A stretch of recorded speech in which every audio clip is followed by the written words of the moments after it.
पशुपति व्रत की महत्वता दर्शाती। अब पशुपति व्रत को समझ लेना। कई माताएं गलती करती हैं, कई माताएं व्रत को नई नई तरह से करती हैं। कोई कुछ बताता है, कोई कुछ बताता है, कोई कुछ बताता है।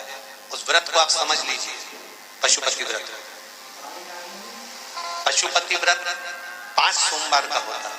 कितने सोमवार होते हैं अच्छे से समझ लेना। 5 सोमवार का व्रत है। आज अष्टमी का दिन आप लोग अच्छे से समझ लोगे तो आपको फिर कोई ये नहीं होगा कि मैंने व्रत करा और मेरा काम क्यों नहीं हुआ। उसमें अपने को अपनी गलती छांटना है कि गलती कहां हो गई। पशुपति व्रत 5 सोमवार का होता है। बीच में किसी सोमवार पर यदि एकादशी पड़ जाए या कोई तीज पड़ गई या कोई त्योहार पड़ गया, कोई नवरात्रि का व्रत कर रहे हो या कोई त्योहार का व्रत कर रहे हो या कोई तिथि का व्रत कर रहे हो और उस दिन सोमवार पड़ गया, अब आपने विचार करा कि मेरा पशुपति का भी व्रत है और साथ में तीज का भी व्रत है, तो कौन सा व्रत करूं मैं? तो उस समय पर आपको पशुपति व्रत छोड़ देना चाहिए।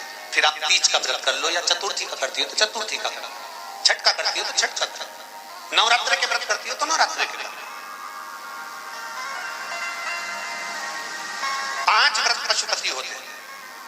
व्रत करने के लिए जब आप निश्चित करें कि मुझे इस सोमवार से पशुपतिनाथ के व्रत करना है, जीजियों भाइयों ध्यान रखना, उस दिन सुबह स्नान करने के बाद में बड़े प्रेम से पूजन की थाली लगा लो। उसमें चंदन, अबीर, गुलाल, जो भी आप रखना चाहें, रौली, चावल, मूली, जनेऊ, पंचामृत, चाहो तो अलग अलग ले जाओ, चाहो तो एक साथ मिलाकर ले जाओ। भगवान शंकर की पूजन करो सुबह के समय पर और शिव जी का पूजन कर कर आराधना कर कर भगवान शंकर से प्रार्थना करो, हे शिव जी, हे ओगड़दानी, हे त्रिकालदर्शी, हे कैलाशी, अविनाशी, आज से मैंने पशुपति व्रत प्रारंभ करे। बाबा मेरा ये व्रत इस कार्य के लिए मैं कर रही हूं, आप स्वीकार करना, बाबा को निवेदन करना।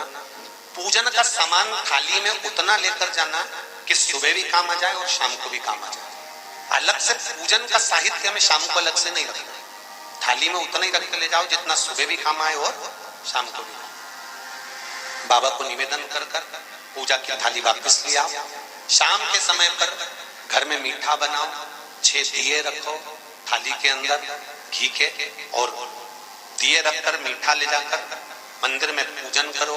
शाम को स्नान कराने की जरूरत नहीं, पंचामृत स्नान की जरूरत नहीं है। शाम को तो केवल जल का छींटा दे दो, पंचामृत का छींटा दे दो, बाबा की पूजन करो।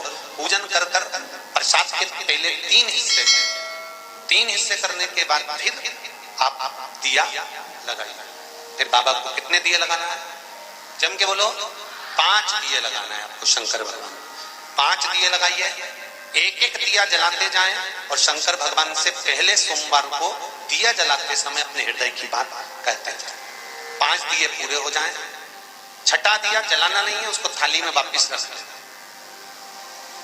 दिए को थाली से नीचे उतारना जरूर। कौन से दिए को? जम के बोलो जरा। छठे दिए को मंदिर में उतारना जरूर और फिर वापस थाली में रख लेना है। प्रसाद 2 हिस्से मंदिर में छोड़ना है, एक हिस्सा थाली में रख के ले आना है। पूजन कर कर बाबा को निवेदन कर कर वापस आइए।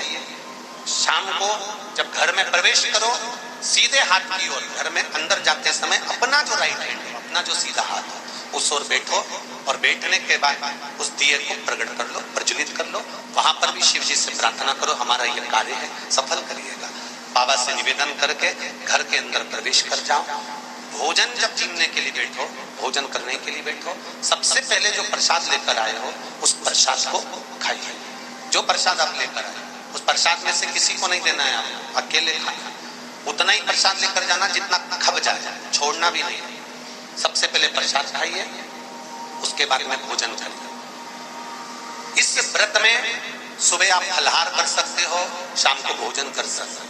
भोजन में ये जरूरी नहीं है कि मीठा ही खाना है, नमकीन भोजन भी कर सकते हो। बस मीठा कब खाना है? जब प्रसाद का एक हिस्सा लेकर आओ तो वो एक हिस्सा आप खाओ। उसके बाद में जब भोजन करो तो नमक का करो, कोई मना नहीं, मिर्ची का करो, पर उसमें दिखावा ना। और भोजन करें। इससे 5वां जब सोमवार आ जाए, बीच में अगर कोई सोमवार छूट भी जाए तो व्रत करना, पूजन मत करना। कोई रजो धर्म आ गया, रजस्वला धर्म आ गया, कोई कार्य आ गया तो उसमें पूजन करना, पूजन नहीं करना है, उसमें व्रत जरूर करना। और जब 5वां व्रत रहे,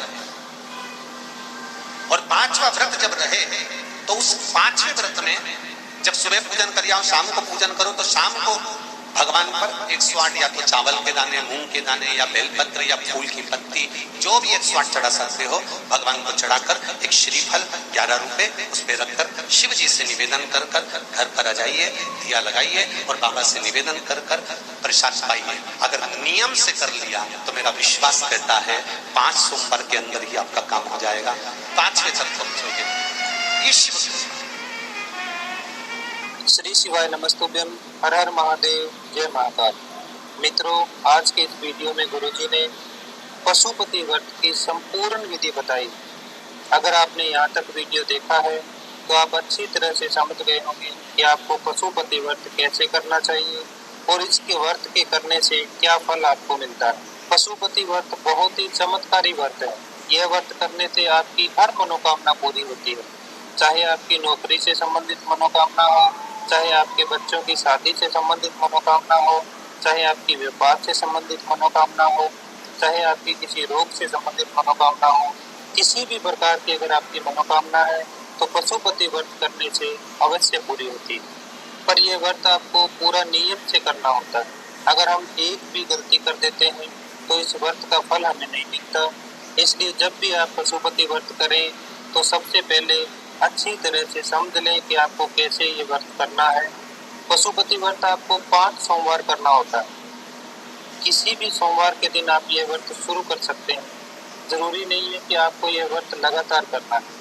मान लीजिए आपने पहले और दूसरे 2 सोमवार लगातार कर लिए, तीसरे सोमवार आप किसी कारणवश व्रत नहीं भी कर पाए तो अगला व्रत आप चौथे सोमवार कर सकते हैं।